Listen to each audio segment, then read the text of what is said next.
This is CarHavn. We are doing a timing chain job on this 2014 BMW 528 Xi. This is an F10 N20 engine.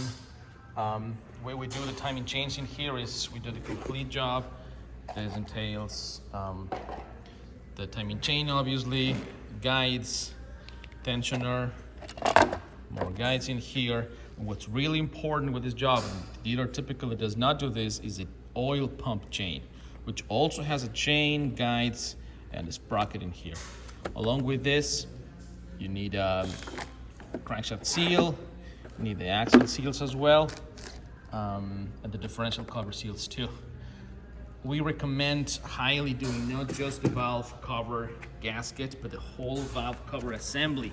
It's plastic and it's subject to a lot of heat, wear, and tear.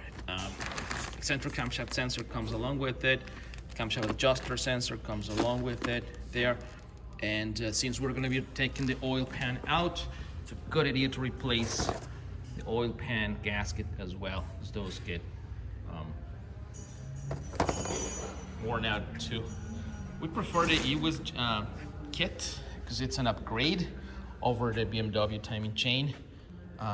So it's just a sturdier, better component. We are huge proponents of the idea of upgrade while you replace, so you get a better component and you have to do it less frequently. So we'll be showing how this job is done.